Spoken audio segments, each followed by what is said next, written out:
Thank you. Hopefully most of you guys know a little bit about cricket. Is there any hands up, anyone who doesn't know anything about cricket? It's probably here. Hopefully I can make this interesting for you guys, because obviously this talk is about, retaining the human touch and how, as the Australian cricket side, we got to number one in the world, and the lessons we learned along the way, which made us the best side in the world. But after I finish speaking, we'll obviously have a chance for some question and answers, and I'll give you a little bit of a heads up about the type of questions I'd like asked. And it happened because when I was just lucky enough to be Australian of the Year after I retired from cricket, my first function was down in Tasmania. I was speaking in front of 600 school kids, and they were so excited, and they were asking questions left, right and centre. But the people who I was with from the Australia Day Council said, look, you've got to go because we're flying to Melbourne in about an hour's time, so you've got time for one more question.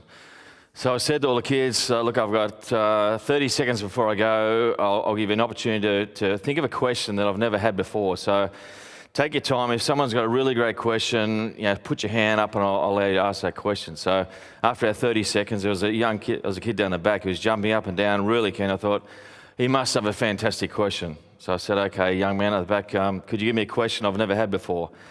And he said, Mr. Waugh, do you wear boxers or briefs? I thought, well, that's a damn good question. The answer was boxers, by the way. But so that's the sort of standard you guys are going to meet in the question and answer session later on. But as I say, my cricket story in the early years was, I guess, one of self-doubt, failure and glimpses of success. People associate my career with being successful, but the first couple of years was far from that. And I guess this conference is, the last couple of days has been a bit about technology, but I'll let you know how we used to get picked, or how we got told we were selected in the Australian cricket side. These days it's just someone would text you, or on the phone you get notification. But back in the day when I was playing, the test side was sort of announced on the radio, so you go through an alphabetical order, and my name obviously being Waugh, you'd wait, and I was thinking how many players are left in the side, how many spots are left, and then finally you get announced. So that was how you used to get picked back in the mid-'80s. So really it was poor communication back then. But anyway, at the start of my cricket career, as I say, it wasn't that successful. I had 13 test matches without a win, which is equated to about 18 months. I had 26 test matches before I scored my first test match century. And as a batsman, that's almost like your graduation. So the first couple of years of my career was pretty tough, and I learned a lot of lessons there, which I took in later in my career when I became successful. So in my first test match, I went into that with knowing only two of my teammates, because back then, the Australian cricket side had changed a lot. Lily, Marsh and Chappell, who had retired, were famous cricketers, and there were 16 players who went to a rebel tour of South Africa. So I was a young kid sort of thrown into that team, and I remember turning up to my first team meeting, and again, how things have changed. Back then, we had a physiotherapist, we didn't have a coach, and we had a manager, and the manager's job was to make sure the beers were nice and cold. When I look at comparing that to the current Australian cricket side, where there's, on tour there's 15 players, they only have 17 support staff. So they have, a dietitian, a fitness coach, a sports psych, sometimes a yoga instructor, I don't know why, a batting coach, a bowling coach, a fielding coach, a manager and a data analyst. And that's totally changed since when I first started playing. But yeah, back to my first test match. I walked out to bat in front of 40,000 people at the MCG. I was so nervous that when I met my batting partner, who was Jeff Marsh, who I'd only met the night before, I was just concerned about getting his name right, because I kept thinking of the golfer, which is Graham Marsh, and there's another famous cricketer called Rod Marsh. I'm thinking, make sure you get his name right. And I was up against this amazing Indian team. Is there quite a few people here from the subcontinent in the audience? Yeah. And you would know these players. But in my first test match, I was up against people like Sunil Gavaskar, Kapil Dev, Ravi Shastri, Syed Kamani, Dilip Vengsarkar. So they had 600 test matches between them. And there I was. So I was, my expectations weren't real high in that first test match. I was happy to survive my first ball. I was happy to score my first run. And I had low expectations, which led to, I guess, poor results. And that taught me a lesson that, you have to set your sights really high. And it really was a sink or swim attitude back in that era, because we didn't have much leadership. And that, again, was something I learned later on when I became captain. But our turnaround began in the '87 World Cup in India. We were rank outsiders. We won that competition 16-1 outsiders. And our whole, mantra of that team changed. It went from being sort of unprofessional to professional. We had our first coach in Bob Simpson. And what he began with by getting rid of the players who had a poor work ethic. Leading into those first couple of years where I played, the guys who weren't fully committed to playing for Australia. So that was a big change in our leadership. We had a captain in Alan Border who was a great player, not necessarily at the time a great leader by words, but he was a great leader by example. But we needed a coach like Bob Simpson, and so then we started to practice in 40-degree temperature heat. We increased our fitness levels, we improved our skills. But really, it was all about attitude and looking after each other. That was the start of the new professionalism. We monitored our fluid intake for the first time. We cut down on spicy foods, which wasn't easy when we were touring the subcontinent, I must admit. We had detailed game plans for the first time. We had individual fitness programs. Punctuality was important to the team. You know, wearing the correct uniforms, attention to detail. And it was the first time we started to analyse the opposition with video content. So really, it was back to basics. But I'll never forget playing in front of 100,000 people at Eden Gardens in Calcutta. And we were lucky enough in the semi-final, we beat Pakistan, and our competition in the final, England, had beaten India. So all of a sudden, we were playing in front of 100,000 people at Eden Gardens, all cheering for Australia. And that was one of the highlights of my career, playing in front of that mass crowd in India, the hysteria around cricket. And that's the first time, I guess, I really, truly fell in love with the subcontinent, which I have a strong connection to. From there, I guess we went on to another turning point in Australian cricket. So I was going on the tour to England in 1989, where we beat a world-class England side 4-0. But perhaps the tour is best known for another reason, and it's strange enough, it's an Australian tradition, but when we toured to England, you get the plane obviously at Kingsford Smith Airport in Sydney, and you fly to Heathrow. And on all previous tours, one of the players had to take on a drinking record, which was Rodney Marsh's drinking record. I mean, you wouldn't even consider it in these days with the Australian cricket team, but back then it was, we used to sit in the economy section. There was not much entertainment. In those days, there was no Call of Duty or Fortnite, which kids play today, so we were stuck in the economy section in the back of the plane. But on this particular occasion, we moved up to the galleyway where the stewardesses would serve the guys alcohol, and David Boone said, I'll take on the attempted record. At that time, it was 40 cans of beer.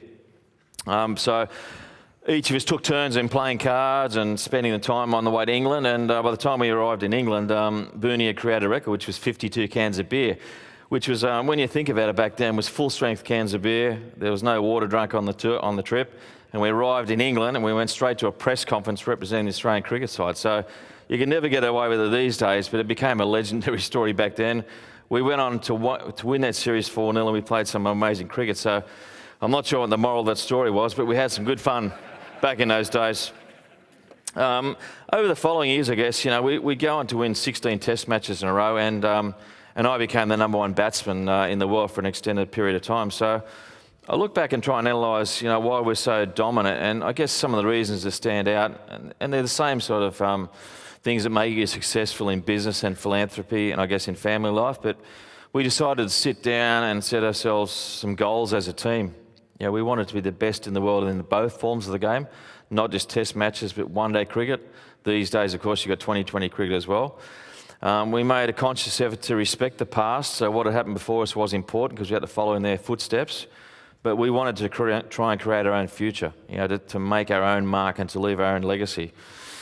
We saw each match as an opportunity to try and improve and to set the bar higher. That was really significant for the team I captained or played under, that we wanted to, you know, if we put in a good performance the previous match, we looked at that and thought, okay, we know we can play at that level, can we play better next time? We're always constantly trying to improve and to try and reach our full potential, which is what you want to do as a professional sports side. And the one thing I think which gets forgotten a lot these days is we had to enjoy each other's company and have some fun along the way. I think if you don't do that in business or in sport, then you know, it's going to be a long day at the office. So you've got to play with passion and have that sense of fun. And then we became the number one side in the world. You know, when I think back about that, you know, we ensured there'd be no complacency in the side by always training and preparing as if we imagined ourselves as the number two side.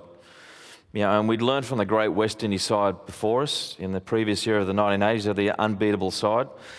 And I guess as a smart team, we looked at their blueprint and we tried to tweak it a bit ourselves because they had such a successful era where they had incredible body language on the field. They played with positive intent. They were in the media, they talked themselves up. So we used that as I guess, the foundation, and then we tweaked it to suit our own game. So I think, you know, smart people learn from smarter people and better organisations, and then they tweaked that model to suit themselves. And as a team, we aim to disorientate the opposition by putting constant and relentless pressure on them by exerting excellent skills. During that period, I had the honour of captaining my country, and it's amazing. I guess a lot of you people here can relate to this. When you become a leader, all of a sudden people think your IQ doubles overnight. And I remember the first time I was captain, my first press conference, someone asked me whether Australia should be a republic, and I didn't really have any views on it, but I said, oh, look, I guess so, that's probably a good idea. And I woke up next morning and it says, Waugh says Australia should be a republic. So I'm thinking, hang on, I'm now really smart and I've got to be careful what I say. And my first team meeting as a captain, as a leader, the dynamics changed really dramatically because I was a captain at 33, so I played for the Australian cricket side for 12 years previously. But my first dinner as a team dinner as a captain, I sat down and either side of me there was a spare seat. No one wanted to be seen to sort of be sucking up to the captain, so straight away I'm thinking, what's going on here? So as a leader, you've got to realise that things change a bit overnight. And another, I guess, part about being a leader is the responsibility of attending functions and meeting people and being, I guess, the face of the team. And there was a shot there of myself meeting the Queen many years ago, and that's one of the highlights of the Australian cricket captain. When you go to England, you get to introduce your team to the Queen. But it's also very nerve-wracking because, this is a lady that's, an incredible lady, a world figure. And the first time I introduced my team, the team was lined up, and I had a look along the team, just, getting a rough idea of who's who and where they are in the pecking order. And I looked at the players, and about 6 or 7 players along, I saw Damien Martin and Damien Fleming, 2 players I've played a lot with. But in my mind, I thought, I can't remember having 2 Damiens in the side. It was just, I was starting to play tricks on myself, and I'm thinking, if we get 2 Damiens in the side. So as the Queen went along, and you'd say, ma'am, it's so-and-so, and I went, Damien Martin, and I looked at Damien Fleming and just totally forgot his name. And the Queen, of course, had obviously seen it before, so she went along and shook everyone's hand. But 2 years later, I had the opportunity again to introduce the team to the Queen. This was a World Cup final, I think, in 1999. No, it was actually the Ashes in 2001.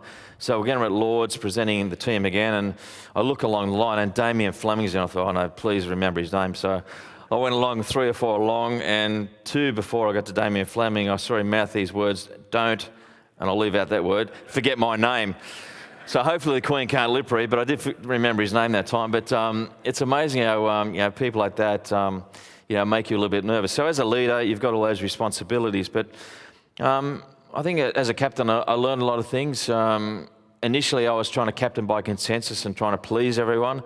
And I think that's a trap that maybe in business and in life people fall into, that you can't please everyone all the time. You've actually got to trust your gut instinct and what you stand for, because as the leader, people pick you in that position because they expect you to make the tough decisions under pressure, the ones that aren't always going to be popular. And I know as a leader, the 2 things you actually really ideally want, you want to be liked and you want to be respected. But if I have a choice between those 2, I'd always go for respected, because that means, sometimes you've got to make a decision on behalf of the team that's not always the most popular. And I guess the one that most cricket fans can relate to, and I'm sorry for the people who don't know the cricket that well, but was my vice captain on one tour was Shane Warne, who was a legendary cricketer. But he was coming back from an injury, and I went to a team meeting. There was myself, Shane, and the coach, and we had to pick a test match team for the last test, which was a crucial match. And I just thought that his form wasn't up to scratch, and his shoulder wasn't 100% right, and I had to drop him for the next test match. And he's one of the greatest cricketers ever to play the game. It wasn't that popular decision at the time, and it was a major risk in my career, because if we had a loss that last test match, maybe I wasn't going to be the captain going forward. But I had to make the decision on behalf of the team that it was the right decision. Thankfully, we won the test match, and for me, it was the making of me as a leader, because I had to make that tough call under pressure and put aside, I guess, the emotional and personal relationships. I think sometimes you can have loyalty to a point, but at the end of the day, you've got to have loyalty to your organisation or your team. And my philosophy as a captain and a leader was to treat people equally but differently. And when I say that, I guess there was non-negotiables in you had to be on time, you had to wear the right uniform, you had to be train with purpose, you had to have respect for the fans, respect for the sponsors, respect for the cricket administration. But at the same time, you have to have room for individual flair, for the charisma of certain players and different skills, and let players play their own game. I also, I guess as a captain, I wanted to maximise players' potential. And that sometimes meant putting people out of their comfort zones. I believe that a lot of times people don't know what they're capable of until they're put in a certain situation. So often I wouldn't give them an opportunity to think too much about a situation, but just say straight away, you're going next to bat or you're bowling the next over without any preparation. So people have just got to do it without thinking too much. I wanted to make my teammates, better people. I think when you're better people and you're thinking about things outside of cricket, you're going to become a better player as well. So a lot of the times we want to, our players to take a step back and see things from another person's point of view, because often on a cricket tour there's people who are homesick, got family issues, have got other things going on in their life. So we want a player to think about other people rather than think about themselves all the time. There's a couple other things. I know I'm on the clock there, so I haven't got too long before we get to the question and answer session. Man management was also important to know which buttons to push for the people around you. You can't treat everybody the same, so there's certain people that I guess needed a bit more love. Other people you could sort of go pretty hard at. You just needed to know how to motivate those sort of people.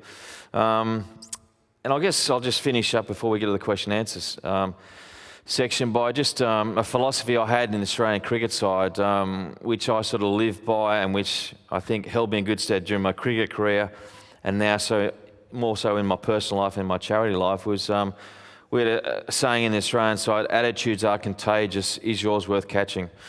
And that meant, how do you want to be perceived by the people around you? Do you want to be a role model? Do you want other people to follow in your footsteps? When you look in the mirror in the morning, are you positive about things? Are you trying to improve each and every day? Are you trying to be a better person? Are you trying to be better at what you're doing? So I think I'll leave you with that quote, because it's often we can get a little bit down about things and think we've got a tough life and things aren't going well. But at the end of the day, I think life is all about the attitude you have. You've got to have persistence, of course, and perseverance, but really it's about your attitude and how you carry yourself. And even sometimes if you're having a bad day, when I was playing cricket, even if I didn't feel good, I'd always walk out there with positive body language and intent and purpose. And I think each and every day, if we can do that and have a purpose to the day and have a goal and try and improve, then I think we're going to have a good attitude, and that's going to flow on in the business life and your personal life. So thank you for having me. I think it's time for some question and answers, and think about those questions. Steve Waugh, ladies and gentlemen. Thanks, mate. Cheers. Right up, mate. Thank you. That was great. That was great. Steve, thank you for that. That was incredibly honest and insightful. I know the whole room appreciated that. In the introduction, I mentioned the Steve Waugh Foundation, which is, an incredible second act in a career like yours. Talk to us about that and how you've been spending your time since cricket. Yeah, look, I'm lucky in a way. I often say that cricket gave me, lifelong memories, but it gave me life-changing moments. And one of those was being in India in 1995. I'd always been inspired by Mother Teresa. I'd read a fair bit about her and thought maybe one day I could meet her and just see what she's really like in person. So I was lucky enough that in Calcutta one day someone said, you can go and meet Mother Teresa. It's pretty simple. You just get a rickshaw and you go to the Sisters of the Missionaries of Charity Mother House in Calcutta, and you can go witness an early morning mass, and you might be lucky enough to meet her. And that's what I did. I got a rickshaw at 5:30 in the morning, went to this early morning mass, witnessed it from the back, and then Mother Teresa came along and met the people who were standing at the back, and I was lucky enough to briefly say hello. I can't remember what I said because I was a bit in awe, but I still remember her sort of hunched over figure. She was only sort of slight in frame, and she had rheumatoid arthritis on her hands and her feet, and had a brief conversation. Then she just walked off through the back through this curtain which acted as a doorway, and that's the last I saw of her. But I thought maybe one day with my profile I could emulate her in some small way and do something in the charity area. So next year I was on a tour to India again, and I got offered the opportunity to visit a place called Udayan, which is a rehabilitation centre for kids who either suffer from leprosy or their parents have leprosy. I saw these kids and how well they were looked after, but I said, I want to go into a leprosy colony because I want to see the difference you've made at this facility. So I went into a leprosy colony. Obviously, that's the worst place I've ever been to in my life. I don't know how people survive there. There was no real hope. And and there was no funding for girls. So I said, why isn't there funding for girls at this other facility? And they said, because girls, the boys are the breadwinners and we've got to look after them first. And I said, well, okay, that's fine. What do you do with the girls? And they said, well, by the time they're 6 or 7, they'll have to sell themselves on the street to get money for their family. I just had my first daughter 3 months before that. So it was one of those light bulb moments where I couldn't pretend I didn't hear that. And I decided to raise funds for a girls' wing. That's 18 years down the track. We now cater for 100 girls. And when I saw I could do that in India, I wanted to do something similar in Australia. So when I retired from cricket in Australia, I set up the Sibos Foundation, which now has evolved into looking after kids who suffer from rare diseases. So anyone who has a condition of the prevalence of less than 2 in 100,000, which makes it extremely rare, and they have no one to support these rare diseases. So the Sibos Foundation, I guess, gives these children a voice. They're the orphans of the health system, and with my profile, I can raise awareness and I can raise funds, and that's really been the priority since I've finished playing cricket. I think that deserves a round of applause. Thanks. Okay, let's move on to a slightly lighter topic. Yep. Where's Jeremy Hughes? I like this question, Jeremy. He says, in light of Sandpaper Gate, what are your thoughts on a win-at-all-costs culture? You must be a journalist, are you? Okay. Look, I don't think there's a win-at-all-costs culture. I think when I played cricket, people said we were ruthless and we played hard way, but to me, I was just trying to maximise the potential of the side, and as a captain, that's all you want to do. You want to get the best out of your players. You definitely don't want a win-at-all-costs mentality, but you want to maximise what you've got. And obviously the sandpaper thing, that got out of control. And I think in some ways the modern sports person do live in a bubble. They play really good money. They're protected by everyone.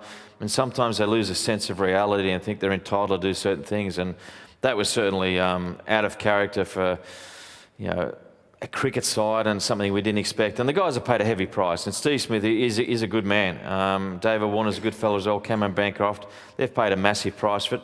But the great thing about that is I think it's a really good learning experience for all young kids or all young sports people to do the right thing, to play hard and fair, but to don't cross the line. And, people clearly know that now. The ICC, who are the governing body, are pretty lame and pretty weak and wouldn't have done much about it. So the good thing about Cricket Australia is, even though it's 12 months, it's probably excessive, it sends a really good lesson out to people. So, I don't believe in the win-at-all mentality. In fact, when I played sport, if I lost a test match or lost a game, I never cried or carried on about it. I thought, okay, it's a game of sport.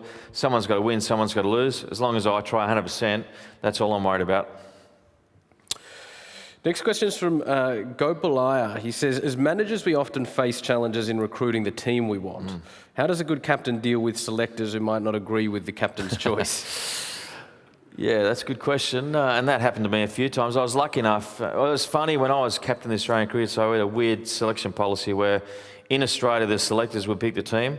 On away tours, the captain and vice captain and the coach would pick the team. And that's what happened with the Shane Warne incident. So it was a real grey area. But look, you obviously push for the players you want on the side, but at the end of the day, if it's not your responsibility to pick a side, you've just got to work with the people you've got there. But I think you've got to give the selectors or the people who are picking the side a philosophy of what you want in your team. And in the team that I captain, I guess I had a saying, I wanted character over cover drives, which meant that, if there was two players equal of ability, I wanted the guy with the best character, the one who was going to be a good team man, who gave himself to the team in certain situations. If he wasn't playing or was a reserve, he would still be a good influence on the side. So you want to tell your people what style of person you want, where you want to try and take your team or organisation, and you want to be sort of both on the same page. You don't want someone who's above you going a different direction than the direction you're trying to go. That's when you're going to clash heads. So for me, it was about trying to align the values of the selectors and what I wanted in the team. Next question's a good one. Do you think in business and sport, the expectation is for instant success and that we fail to nurture and develop talent long term? Well, it definitely is in this modern era. I know that an example is the Australian cricket side again. Sorry to keep using it, but in Pakistan, they lost in UAE recently, a test match series 1-0. And 2 years ago, previous to that, we had our full side and lost 2-0, and everyone was okay with that. But now it's like, this side's no good, we've got to change straight away. So, yeah, these days it seems to be instant gratification. If it doesn't work, let's change. And you lose the character of an organisation if you do that, and people lose self-belief. And when they're knowing that their head's on the chopping block all the time, they're going to obviously play for themselves or have their best interests at heart. They're not going to worry about the organisation. That's when you break down and you don't have a strong ethic or a strong value as an organisation. So you've got to have some loyalty to the people. I said before in my speech that I believe in loyalty to a point where you give people opportunity to prove themselves and that they can make a few mistakes and hopefully they can overcome that. But if they keep making the same mistakes over and over, then you've got to have loyalty to the organisation.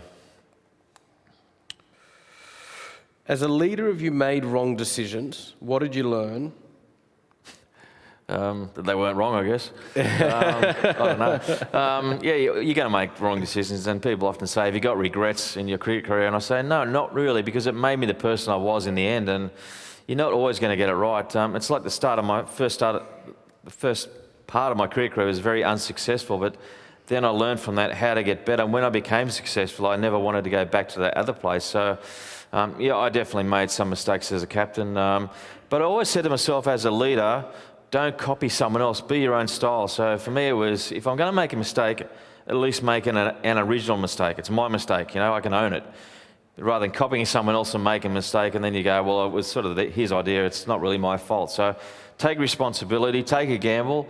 You're not always going to get it right, but I think by going sometimes a different direction and being innovative, you'll actually grow and become better from it. So I never saw them as mistakes, I just saw them as a learning experience.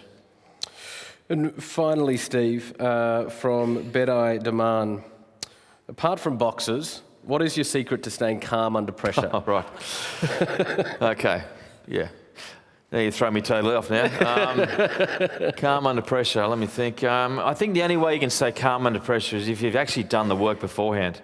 I think a lot of people expect success without doing the hard work, but if you haven't laid the foundation, you can't be calm under pressure. And again, a cricket analogy, when I first started my career, I didn't think I did the hard work because I was naturally very talented and didn't have to rely on hard work. And then when things went wrong, I didn't have any mechanism to come back from that. So I didn't know how to overcome it. But as I got older, I worked harder.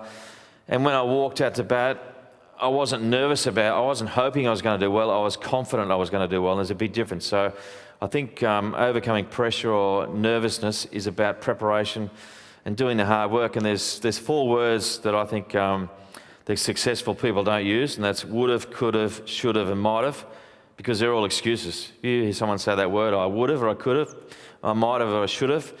They didn't do it because it was hard work. So try not to use those 4 words. Yeah. Steve, thank you for the example that you set, and thank you for sharing that with us so generously today. Mr. Steve Waugh, ladies and gentlemen.